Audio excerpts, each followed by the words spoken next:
Waking Nightmares of an Endless Void is the sophomore full-length album from Intolerance, a Zaragoza, Spain-based death metal quartet, and one that has expanded their sound dramatically since they started. They started out a very primitive, very straightforward and simple band, pushing out the kind of the average four-count death metal riffs that were mostly tremolo picked and very basic, and they eventually worked up to more of a Swedish slash Netherlands death metal influenced sound that I would compare to something like Grave and Autopsy Enmeshed.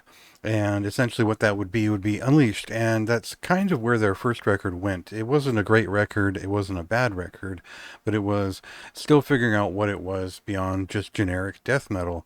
And I think that the earlier 80s death metal rawness of some of their work has now kind of petered away, and they worked on something that is both more fitting with the themes that they're going for here, which are kind of science fiction and cosmic horror based, but also a sound that reaches for atmospheres that are sometimes doomed, sometimes just bigger and more grand in what they're presenting. And I think the best way to really catch on to what this record is all about is to listen to a couple of clips and sort of figure out what they're going for this time around.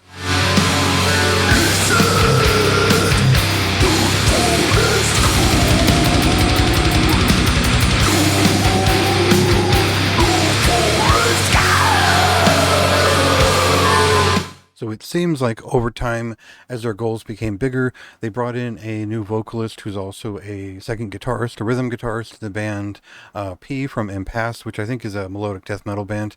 And his style is more expressive in terms of vocals. It is just a little bit more fitting for what they're going for this time around. And adding the second guitar to it all seems like it all meshes together better. The timing and general just potency of each riff that they work on here comes together in a way that is much more sensical. It seems to have a point wherever it goes, and we get more than the Scandinavian death metal side of things. And I think that translates most to atmospheric death metal, but not necessarily incantation. It's something closer to Ataraxy, who I think are related in some way, or at least from the same town and area.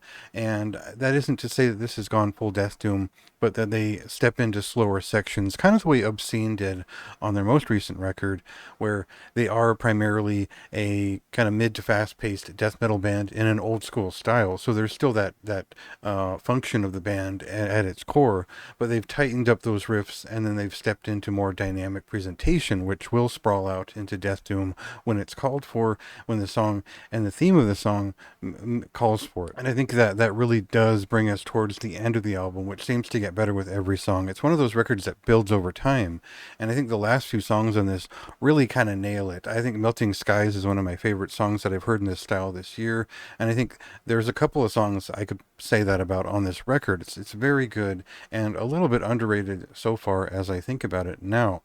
There is definitely a dark horror theme to this record, and you certainly feel it, I think, in the way they present extraneous sounds and accoutrements and whatnot, but that's not really the point of the album. The point is certainly still death metal, and that's why I liked it so much. It's still a riff record, it's just not outright riff after riff all the time.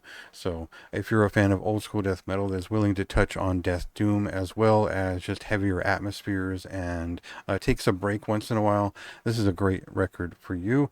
It was a big favorite of mine in July, and a fantastic showing overall. I really love the album art. I think the overall presentation is just killer. I think the production values are just right for this band, and I didn't think they had gotten it right at all on that last record, but this one is just about right. It's a very high rating from me, a big recommendation, and something you should definitely check out if you're a fan of death metal. So check that out if you will. It's already out. It's been out since July 22nd, and go ahead and read my review if you'd like more information.